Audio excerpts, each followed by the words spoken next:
Okay, Assalamu alaikum. Alex, I'm Fahal, and yourself? sorry, Saleem. Mohammed Saleem. Salim. How's it going? I'm good. How are you doing, boy? You okay? Alhamdulillah, keeping well, Um, thanks. Alhamdulillah, alhamdulillah. Nice to meet you. As you know, I'm from Muslim Aid. I work in the fundraising department, and today I'm here with you to talk about something exciting that you've taken upon yourself, a challenge that I can't wait for you to do. And why don't you talk about what you're going to do?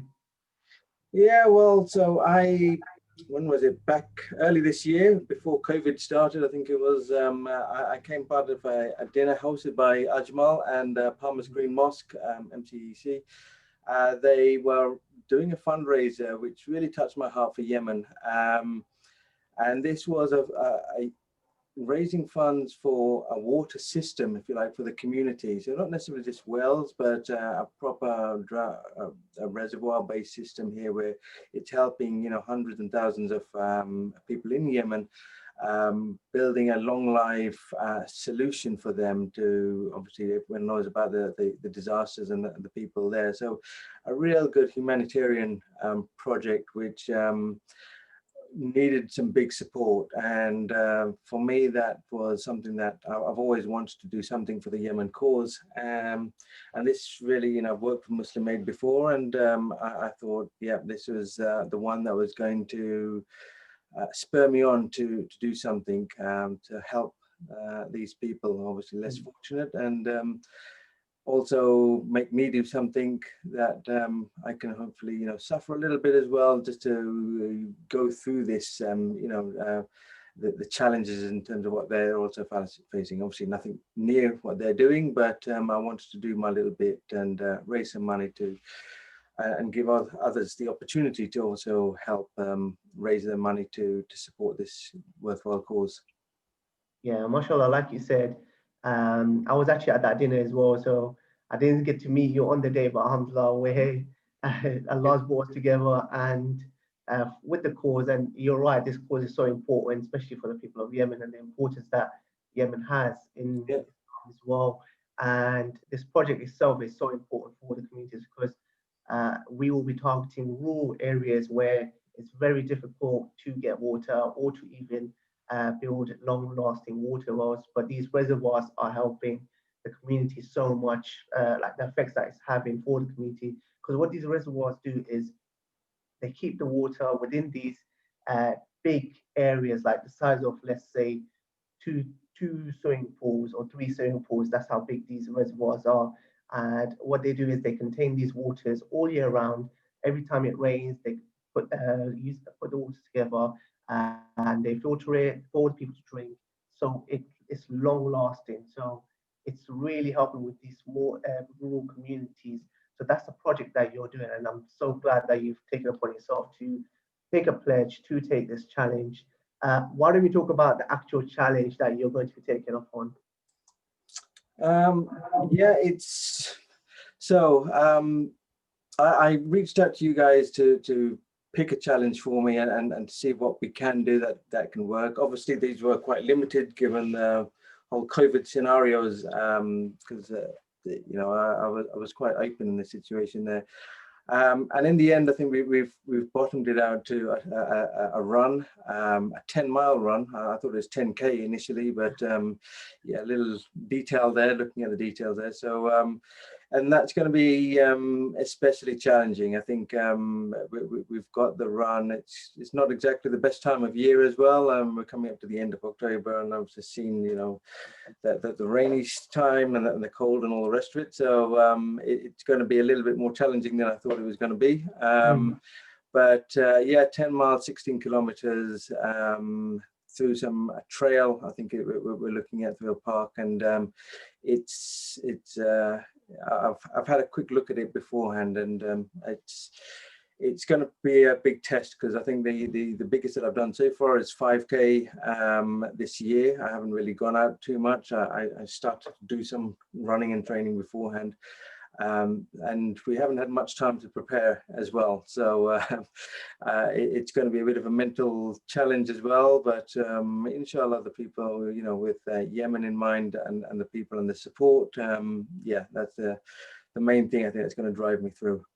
No, definitely, you're completely right. Like, just from experience, just recently in January, I went to Marrakesh to do the half marathon, which is just a bit more about, it's about 23K. So it's just a bit more to what you're doing Yeah, in terms of your 16K. So honestly, like I did not go prepared at all. I think I only ran for about 2 weeks before the event, where I trained for a bit and then literally, and I had a knee injury as well. So which was doing okay. It didn't really, nothing really much happened. But then once I got there, and then I don't know what happened. The second, like just the day before the run, my knee started playing up as well. So, but alhamdulillah, I went ahead with it. I was like, you know what, I'm gonna do it. It's for the cause. We're gonna get through it. But at the same time, in my head, I was like, you know what, I might run like 5K, and then I'm like, it's enough. It's enough. I'll just take a break and then maybe take a taxi back. yeah, But yeah, but do you know what? Once you start running and in your head, you're like, you know what? It's for the cause. I'm doing it for this reason, it's with this intention. You just keep pushing. And alhamdulillah, I managed to complete it, even though it took me much longer than it should have. But we made it to the end. And same thing with you. To be honest, once you start running, inshallah, your focus will be on then. You just want to complete it, no matter what happens. yeah. And in I terms of think your training, what have you been doing? well, that's the thing. It's. I think when I decided to do this, I was in my comfort zone. I was. It was. By the lounge, and we were talking and discussing it, and it always sounds so nice there. We can do this. And then it's only when I started going out on the training fields again and having a look at this, I thought, what have I let myself in for? Especially it's heartbreaking sometimes when you're doing a run and after 4 or 5K and you're thinking to yourself that the mind plays all these tricks like what you just went through as well. You've got another this times 3 times more, and it's going to be crazy. So, but no, I've just been doing a little bit of training. I've done longer runs before, but again, those have been in big race scenarios like what you had with the Yeah, half marathon. So you had other people, you had other things there going and encouraging you and all that kind of stuff. This one's going to be a little bit different in the sense it's just me and myself. But I've done a lot of research within the Yemen scenario, and I've got those images buried inside my head. So I think the mental preparation is going to be the biggest one. And I think, like you say, it might start off as a run, but the main thing is just to complete it. That's the key thing here for me. So if I can keep going and all the rest of it and get through it, that's the challenge. And yeah, because there's other complications there as well. So yeah, we'll just have to ensure that it just gets done. That's the main mission. definitely. No, we just inshallah it will all go well. Just want to. I remember we spoke about beforehand in terms of your personal history, your personal accident, and what happened, and the recovery. Uh, if you could just maybe mention that in terms of the whole journey, because it's so inspirational, especially for me. Like when I heard your story, I was so inspired myself. And I think the viewers they would be as equally inspired. So maybe Yeah. if you could just tell us. Yeah, well, to those that don't know me, I had a pretty simple but a very severe bike accident about 3 years ago, 2017, where before that I was like way overweight, 18 stone, 118 kilograms, and trying desperately to try and lose some weight. I'm a father of 3 kids, wife and stuff, and I think midlife crisis, that whole thing. I mean, I was naturally big and just got bigger, and it got to a point where I just had to try and do something about it and not lie to myself, saying that it's the clothes, they don't make the clothes as big as they used to and all this kind of stuff.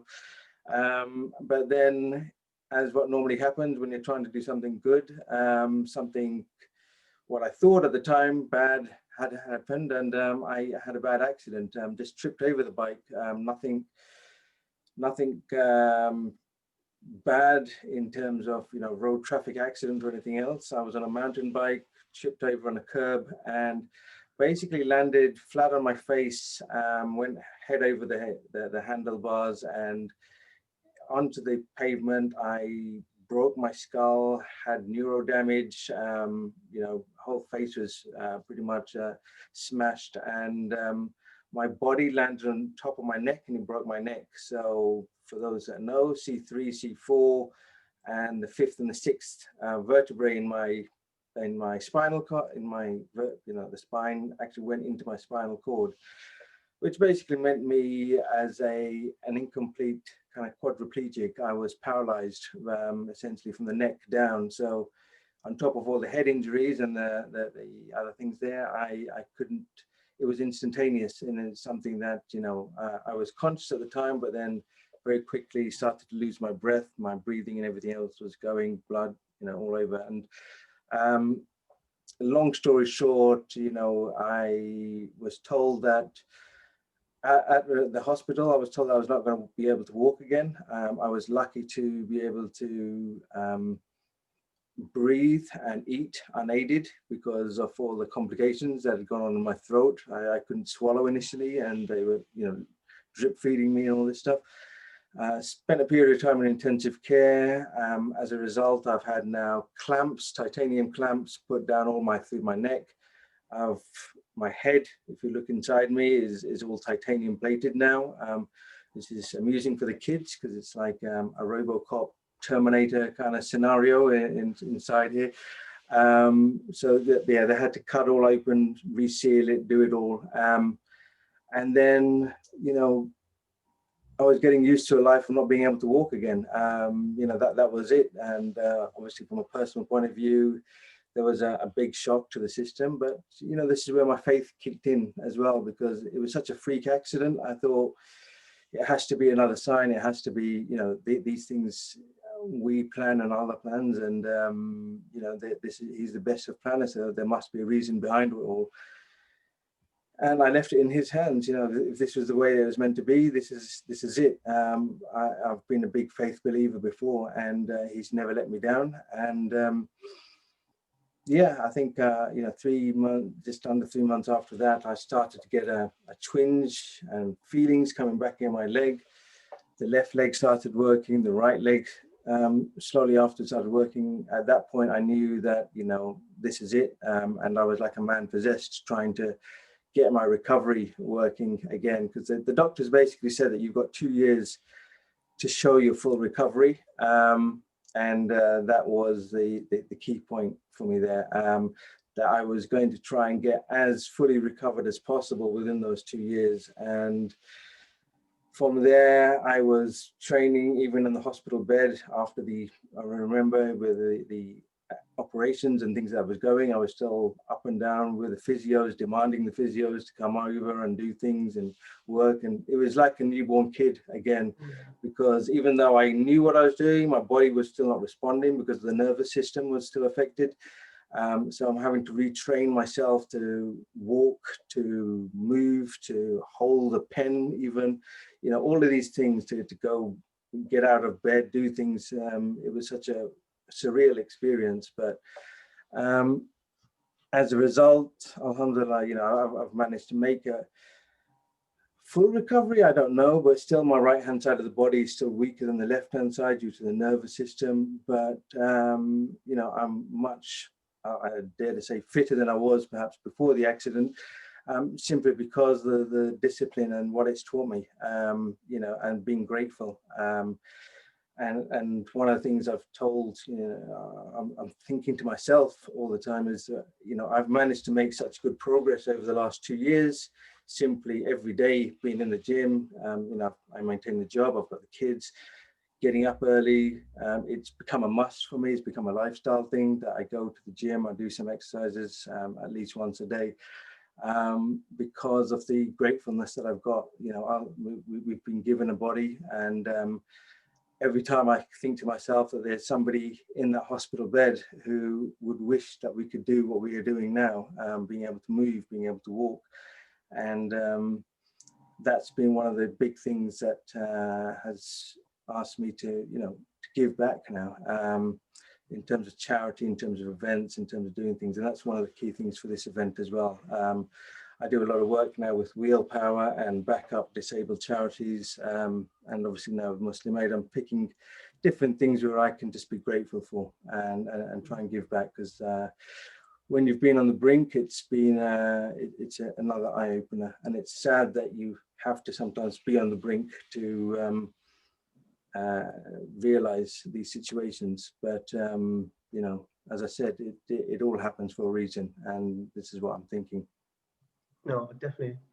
All, like you say, all does happen for a reason. Alhamdulillah, it came, even though it was a difficult time, it was a difficult situation, but yeah, it came maybe as a blessing where it brought you closer to Allah and it brought you closer to the actual faith, and to do more, it made you do more work and show more in terms of what you can support and how you can give as well. So in a way, it was a blessing in disguise where Allah wanted to bring you closer to Him. So, alhamdulillah, it's such an inspiring story. And like I said before, like I was inspired myself. And I hope that everyone that's watching this is also inspired by what you've achieved. It isn't something that everyone can do, unfortunately, but you were determined. And like you said, you had faith and your faith became stronger. And that helped you and pushed you through it. And I have to say, alhamdulillah, alhamdulillah, that I'm able to sit with you here right now and we're able to do something together where you're actually challenging yourself even more and pushing yourself even further for the greater good for others, not even for yourself, but for others, to help others. And I think that's what's amazing about what you're doing. And I hope that, inshallah, this is a success for you. And inshallah, you're able to help as many people as possible in much ways, in different ways that you have sought out to do. And inshallah, I can't wait to see this challenge on the day, be there with you. And inshallah, I hope that you complete this challenge with no difficulties. And also, do you want to just tell everyone about, in terms of your fundraising page and how they can help as well? Yeah, so to yourselves, I've set up a Just Giving site, fundraiser at Saleem 10, I think it is. You'll see the link. We're trying to raise, if we can raise 1,000, if we can raise more, that'd be fantastic, to help this cause. And every little bit helps, obviously. And as I said, it's one of those things. I mean, I know it's cliche, but again, one of the things that I've realized is that there's always people that are worse off. You know, I was thinking to myself, being worse off there, not being able to move, not being able to do anything. But then, you know, like I said, people in Yemen, no fault of their own, the children, no fault of their own, and this is humanitarian as well. You know, it's a case of not being able to, you know, have access to the basic means, and having to walk and having to do these type of things. And you know, this could have been you or I if we were born in a different place. And you know, it's one of those things that we've got to be able to be grateful, number one, for where we are, and obviously try and help and give back, because that's one of the things that it's been a big lesson for me, and hopefully I can share that with others as well. So yeah, please do donate on the link that's given, and help raise money for this. You know, it's a long-term cause, and it's a long-term prospect here. So hopefully we'll all be rewarded as well, you know, for what we do for it. Yeah, definitely, inshallah. Like I said, guys, if you would like, please do donate. Click the link. If you want to share the link as well, please do share the link on your social media sites, on your platforms, with your friends, with your family. Spread the words of Saleem's journey, where he started and where he's come. And it's such an inspiring story. And I think it's something that we should be sharing and shouting about within our community, of the achievements that he's done and what he's planning to do. And we should really push this. So please do push this. And inshallah, we hope that this is a success. And that's pretty much it. So inshallah, I hope to see you soon. You take care. Assalamu alaikum. Like, take care. Think about